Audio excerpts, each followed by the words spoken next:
നമ്മൾ ബേക്കറിയിൽ നിന്നും വാങ്ങിക്കുന്ന അതേ രീതിയിൽ വളരെ സോഫ്റ്റ് ആയിട്ടുള്ള ബ്രെഡ് വീട്ടിൽ വളരെ ഈസി ആയിട്ട് തയ്യാറാക്കിയെടുക്കാൻ പറ്റും. അതെങ്ങനെയാണ് ചെയ്യാമെന്ന് കണ്ടു നോക്കാം. 315 ml നേരിയ ചൂടുള്ള വെള്ളം, ല്യൂക്ക് വാം വാട്ടറാണ് ഒഴിച്ചു കൊടുക്കുന്നത്.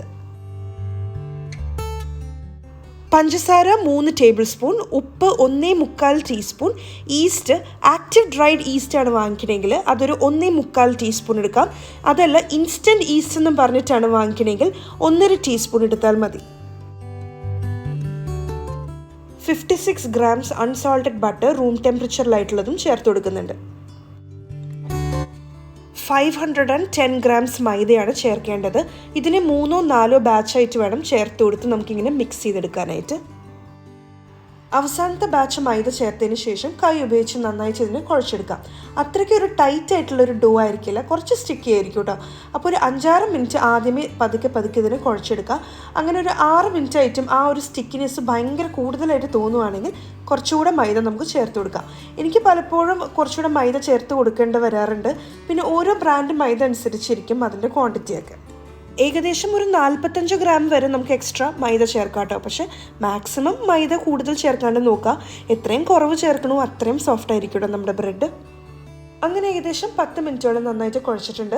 അപ്പോൾ കണ്ടില്ല, ഇപ്പോഴും ആ ഒരു സ്റ്റിക്കിനെസ് ചെറുതായിട്ടുണ്ട്. ഈ സ്റ്റിക്കിനെസ് കാണുമ്പോൾ നമുക്ക് കുറച്ചുകൂടെ മൈദ ചേർത്താലോ എന്നൊക്കെ വിചാരിക്കും. പക്ഷെ ചേർക്കരുത് കേട്ടോ. ഞാൻ പറഞ്ഞില്ലേ, കൂടുതൽ മൈദ ചേർത്തിട്ടുണ്ടെങ്കിൽ കൂടുതൽ കട്ടിയായിരിക്കും ബ്രെഡ്, അപ്പോൾ അത് നന്നായിരിക്കില്ല.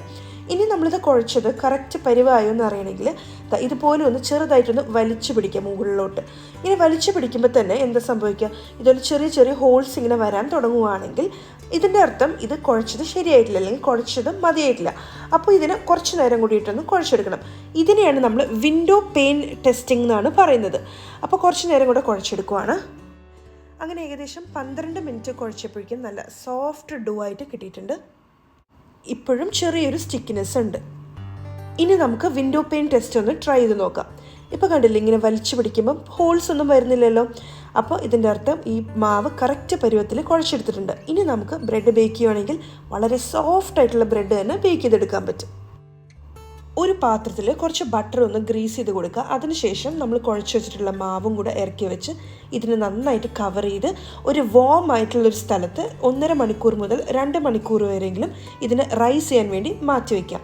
നല്ല തണുപ്പുള്ള സ്ഥലമൊക്കെ ആണെങ്കിൽ സ്വിച്ച് ഓഫ് ചെയ്തിട്ടുള്ള ഓവൻ്റെ അകത്ത് വെച്ചാലും മതി. അങ്ങനെ ഏകദേശം 2 മണിക്കൂറിന് ശേഷം കണ്ടില്ലേ, നല്ല ഡബിളായിട്ട് റൈസ് ചെയ്ത് വന്നിട്ടുണ്ട്. ഇതുപോലത്തെ ഒരു 9 ഇഞ്ച് ലോഫ് ടിന്നിൽ ഈ ഒരു ബ്രെഡ് വേണമെങ്കിൽ ബേക്ക് ചെയ്തെടുക്കാം. പക്ഷേ ബേക്കറിയിൽ നിന്ന് കിട്ടുന്ന ആ ഒരു ലുക്കിലും ആ ഒരു പെർഫെക്ഷനിലും കിട്ടില്ല, ഒരു ഡോം ഷേപ്പിലായിരിക്കും കിട്ടുന്നത്. ആ ബേക്കറി സ്റ്റൈലിന് കിട്ടണമെങ്കിൽ ഇതുപോലത്തെ ടിൻ വേണം യൂസ് ചെയ്യാനായിട്ട്. ഇതിനെയാണ് പുൾ മാൻ ലോഫ് ടിൻ എന്നാണ് പറയുന്നത്. ഇതിൻ്റെ പ്രത്യേകത എന്താണെന്ന് വെച്ചാൽ ഇതിൻ്റെ മുകളിലൊരു ലിഡ് ഉണ്ട്. ഇതുപോലെ നമ്മൾ പുള്ള് ചെയ്ത് പുറത്തെടുക്കാൻ പറ്റുന്ന തരത്തിലുള്ള ലിഡ്. നോർമൽ ലോഫ് ടിൻസിലില്ലാത്ത മറ്റൊരു സ്പെഷ്യൽ ഫീച്ചർ ഇതിനുണ്ട്. ഇതിൻ്റെ ബോട്ടം ഭാഗത്ത് 3 ഹോൾസ് കാണാൻ സാധിക്കും. ഈ ഹോൾസ് ഉള്ളതുകൊണ്ട് തന്നെ ഇതിൻ്റെ അകത്തത്തെ എയർ സർക്കുലേഷൻ നല്ല ഈവൺ ആയിട്ട് നടക്കും.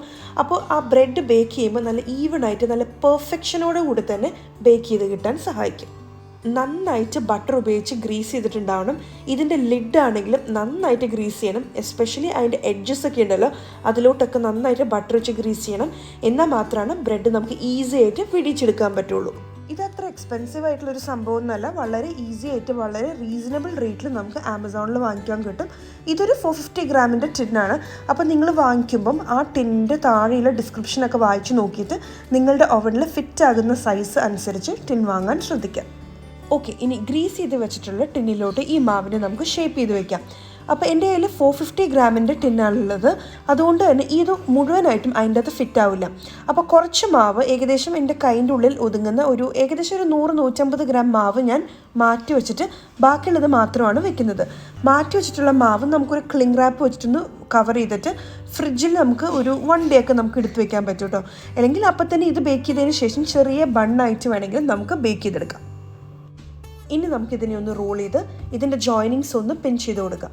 പിൻ ചെയ്ത് കൊടുക്കുന്ന ഭാഗം താഴോട്ട് വരുന്ന രീതിയിൽ ടിന്നിലോട്ട് ഇതിനെ ഇറക്കി വയ്ക്കാം. അതിനുശേഷം കൈ ഉപയോഗിച്ച് ജസ്റ്റ് ഒന്ന് ഇതിനെ ഷേപ്പ് ചെയ്ത് കൊടുക്കാം.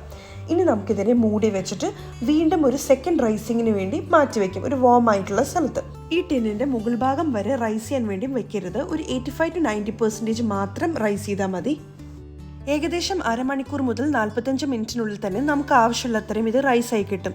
ഇനി നമുക്ക് ഞാൻ നേരത്തെ പറഞ്ഞോണം ഇതിൻ്റെ ലിഡും കൂടെ നന്നായിട്ട് ബട്ടർ വെച്ച് ഗ്രീസ് ചെയ്തതിന് ശേഷം ഈ ലിഡ് വെച്ചിട്ട് ഇതിനെ ഒന്ന് സ്ലൈഡ് ചെയ്ത് കവർ ചെയ്തെടുക്കാം.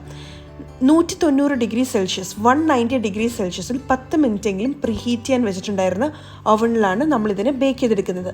അപ്പോൾ 190°C മിഡിൽ റാക്കിൽ വേണം ബേക്ക് ചെയ്തെടുക്കാനായിട്ട്. 35 മിനിറ്റ് മുതൽ 40 മിനിറ്റ് വരെയാണ് ഇതിൻ്റെ ബേക്കിംഗ് ടൈം. 40 മിനിറ്റ് ബേക്ക് ചെയ്തതിന് ശേഷം ടിൻ പുറത്തെടുത്ത് വയ്ക്കാം. 3 മിനിറ്റ് അനക്കാണ്ട് അങ്ങനെ തന്നെ വെക്കാം. 3 മിനിറ്റിന് ശേഷം നമുക്കിതിൻ്റെ ലിഡ് പതുക്കെ ഒന്ന് സ്ലൈഡ് ചെയ്ത് മാറ്റാം. അപ്പോൾ ഇതുപോലെ ഗോൾഡൻ ബ്രൗൺ കളറായിട്ടാണ് കാണുന്നതെങ്കിൽ ഇതിൻ്റെ അർത്ഥം നമ്മുടെ ബ്രെഡ് ബേക്ക് ആയിട്ടുണ്ടെന്നാണ്. ഇനിയിപ്പോൾ അഥവാ കുറച്ച് വെളുത്ത കളറിലാണ് കാണുന്നതെങ്കിൽ കുറച്ച് സമയം കൂടെ നമുക്ക് ബേക്ക് ചെയ്തെടുക്കാം. ഇനി നമ്മൾ ലിഡ് ഓപ്പൺ ചെയ്ത് ഉടനെ തന്നെ ബ്രെഡിൻ്റെ ക്രസ്റ്റ് നല്ല സോഫ്റ്റായിട്ട് ഇരിക്കാൻ വേണ്ടി കുറച്ച് അൺസോൾട്ടഡ് ബട്ടർ നന്നായിട്ട് ഇതിൻ്റെ മുകളിൽ സ്പ്രെഡ് ചെയ്ത് കൊടുക്കാം. ഇനി ഉടനെ തന്നെ ഇതിൽ നിന്നും ബ്രെഡിനെ കമഴ്ത്തിയെടുക്കാം. അപ്പോൾ കണ്ടില്ല, പെട്ടെന്ന് തന്നെ ഇത് വിട്ടു പോന്നിട്ടുണ്ട്. ഇനി നമ്മളിതിനെ നന്നായിട്ട് തണുക്കാൻ വേണ്ടി വെയിറ്റ് ചെയ്യണം. ചൂടോടുകൂടി മുറിക്കരുത്. അങ്ങനെ മുറിക്കുകയാണെങ്കിൽ ഇതിന് ഉൾഭാഗം ശരിക്കും പറഞ്ഞാൽ കുറച്ചും കൂടെ വേകാനുണ്ട്. അപ്പോൾ ശരിക്കും ഈ ബ്രെഡിന് 2 ബേക്കിംഗ് ടൈമാണ് ഉള്ളത്. ഒന്ന് ഓവൻ്റെ അകത്തും ഒന്ന് ഓവൻ്റെ പുറത്ത്. അതായത് ഇപ്പോഴും ഇതിന് നല്ല ചൂടാണ്. അപ്പോൾ ആ ചൂടിലിരുന്ന് കുറച്ചും കൂടി ഇത് നന്നായിട്ട് ബേക്കായി കിട്ടണം. അങ്ങനെ കംപ്ലീറ്റ്ലി തണുത്തതിന് ശേഷം മാത്രം നിങ്ങളിതിനെ സ്ലൈസ് ചെയ്യാം. ഒരു സെറേറ്റഡ് നൈഫ് അല്ലെങ്കിൽ ഒരു ബ്രെഡ് നൈഫ് ഉണ്ടെങ്കിൽ കുറച്ചും കൂടെ ഈസി ആയിട്ട് നമുക്കിതിനെ സ്ലൈസ് ചെയ്തെടുക്കാൻ പറ്റും. അപ്പോൾ നന്നായിട്ട് തണുത്തതിന് ശേഷം കണ്ടില്ലേ എത്ര സോഫ്റ്റാണ് ഈ ബ്രെഡ് ഇരിക്കുന്നത്. ശരിക്കും നമ്മൾ ബേക്കറിയിൽ നിന്ന് വാങ്ങിക്കുന്ന അതേ ലുക്കിലും അതേ സോഫ്റ്റ്നെസ്സിലുമാണ് ഈ ബ്രെഡ് ഉള്ളത്. അപ്പോൾ ഇതിന് 2 ദിവസം വരെ റൂം ടെമ്പറേച്ചറിൽ നമുക്ക് സ്റ്റോർ ചെയ്യാൻ പറ്റും. 2 ദിവസം കഴിഞ്ഞിട്ടുണ്ടെങ്കിൽ നമുക്ക് ഇത് ഫ്രിഡ്ജിൽ സ്റ്റോർ ചെയ്യാം. ഫ്രീസറിൽ നമുക്ക് 1 മാസം വരെ ഫ്രീസർ ബാഗിലും ഇതിന് സ്റ്റോർ ചെയ്യാൻ പറ്റും. അപ്പോൾ എല്ലാവരും ഇത് തീർച്ചയായും ട്രൈ ചെയ്ത് നോക്കണം. വളരെ പെർഫെക്റ്റ് ആയിട്ടുള്ള ഒരു റെസിപ്പിയാണ്. എന്തായാലും ഇഷ്ടപ്പെടും. അപ്പോൾ എൻ്റെ റെസിപ്പീസ് എല്ലാം ഇഷ്ടപ്പെടുന്നുണ്ടെങ്കിൽ ഈ ചാനൽ സബ്സ്ക്രൈബ് ചെയ്യാൻ മറക്കരുത്. Thank you so much for watching. By.